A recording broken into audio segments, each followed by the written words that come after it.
আসসালামু আলাইকুম ভিউয়ার্স, আল্লাহর অশেষ রহমত, আলহামদুলিল্লাহ সবাই ভালো আছে।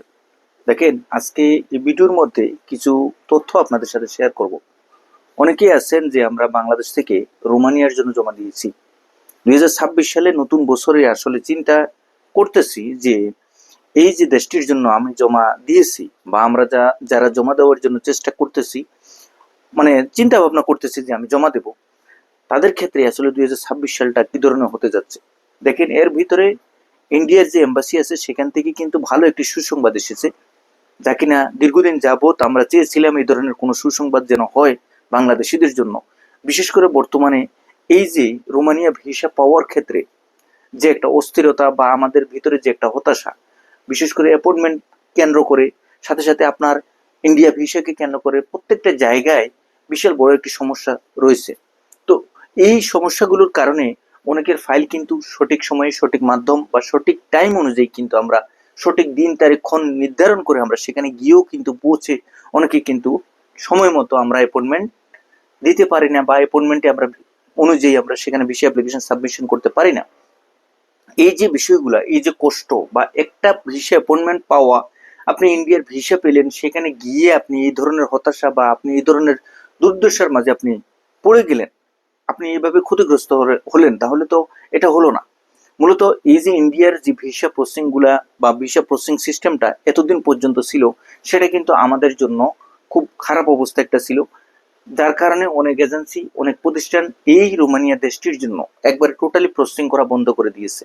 কেননা এই যে অ্যাপয়েন্টমেন্ট পাওয়া, ইন্ডিয়ার ভিসা নেওয়া, সম্পূর্ণ সবকিছু কমপ্লিট করার পরবর্তী পর্যায়ে আপনি সেখানে গিয়ে আপনি ভিসা অ্যাপ্লিকেশন সাবমিশন করলেন, ভিসা পাবেন কি পাবেন না সেটা নিয়েও আমরা সন্দেহ অবস্থায় থাকি। সাথে সাথে আপনার এই যে মনে করেন সেখানে জমা দেওয়ার পরবর্তী পর্যায়ে আপনার মাসের পর মাস, দিনের পর দিন আপনি সেখানে থাকতে হচ্ছে, কখনো 3 মাস, কখনো 4 মাস, কখনো 1.5 মাস, বা নির্দিষ্ট সময় অনুযায়ী আপনাকে সেখানে একটা সময় আপনাকে ব্যয় করতে হচ্ছে। আপনার নিজের পিছনে একটা খরচ আছে, আপনি যে সেখানে থাকতেছেন, খাচ্ছেন, সম্পূর্ণ সবকিছু মিলিয়ে সেখানে বড় অঙ্কের একটা অ্যামাউন্ট খরচ হচ্ছে।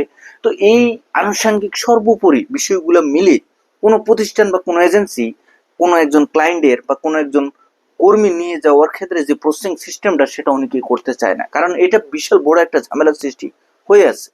তো যাই হোক, দীর্ঘদিন পরে 2026 সালে আশা করা যাচ্ছে ভালো কিছু হবে এই রোমানিয়া দেশটির জন্য, বাংলাদেশি কর্মীদের ক্ষেত্রে। কেননা এখনো রোমানিয়ার ইউরোপের এই সেনজেনভুক্ত দেশটি ভালোভাবে আমাদের বাংলাদেশিদের কর্মী নেওয়ার ক্ষেত্রে এখনো আগ্রহ প্রকাশ করতেছে, এখনো তাদের আগ্রহ আছে। কিন্তু এই শ্রমবাজারটা দীর্ঘদিন যাবৎ কিন্তু চলতেছে, আলহামদুলিল্লাহ। কেন চলতেছে?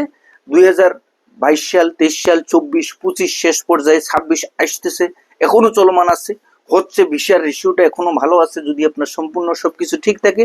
তবে কিছু কিছু ক্ষেত্রে, কিছু কিছু জায়গা বিশেষে, কিছু কিছু মিডল ইস্টের বিভিন্ন দেশগুলোতে এই দেশের ভিসা রেশিওটা একবারে খারাপ পর্যায়ে চলে গেছে, শুধুমাত্র আমাদের কারণে। আমরা আমাদের নিজেদের কারণেই কিন্তু এই দেশের ভিসা রেশিওটা খারাপ করে ফেলেছি। এখন আমরা যেভাবে খুব ভালোভাবে এই দেশটির জন্য একটি সুসংবাদ এসেছে, সেটা হচ্ছে আমরা যখন অ্যাপয়েন্টমেন্টটা পাই, দেখেন কথাগুলো একটু গুরুত্বপূর্ণ, আপনারা একটু খেয়াল করবেন।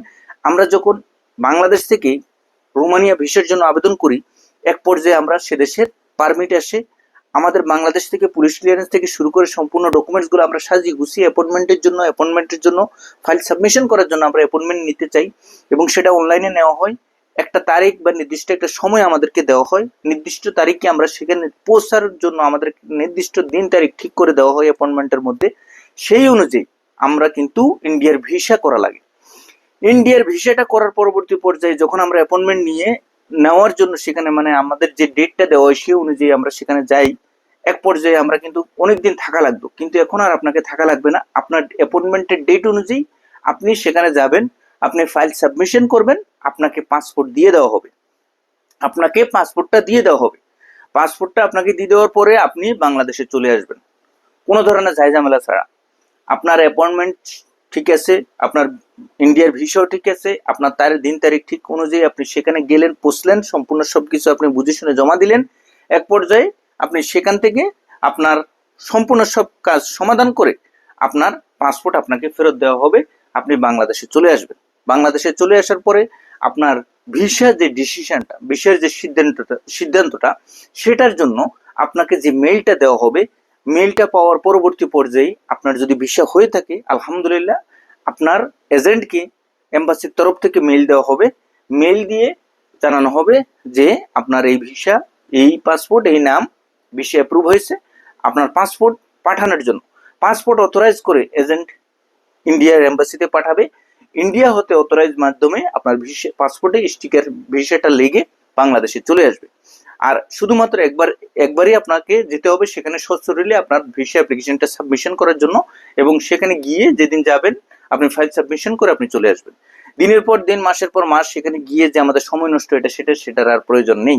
সেটা আমাদের বাংলাদেশিদের জন্য আসলে এটা ভালো একটি সুসংবাদ হয়েছে, কারণ আমরা এই ভোগান্তির মাঝে দীর্ঘদিন যাবত আমাদের চলতেছে। আশা করা যাচ্ছে আলহামদুলিল্লাহ ভালো একটি পরিবেশ সৃষ্টি হবে আগের তুলনায়। বিশেষ করে বিগত বছরগুলোতে আমরা যেভাবে এই ইন্ডিয়ার বিষয়কে কেন্দ্র করে বিভিন্ন সমস্যার মাঝে বিভিন্ন বিষয়গুলোর উপর ভিত্তি করে যেহেতু এই দেশটির জন্য আমরা জমা দিতে পারিনি, 2026 সালে ইনশাল্লাহ এই রোমানিয়া দেশটির জন্য আরো ভালো কিছু হবে বলে আশা করা যাচ্ছে। তো যাই হোক, সবাই ভালো থাকবেন, সুস্থ থাকবেন। আগামীতে নতুন কোনো আপডেট নিয়ে খুব শীঘ্র আপনাদের সামনে উপস্থিত হবো। আল্লাহ হাফেজ।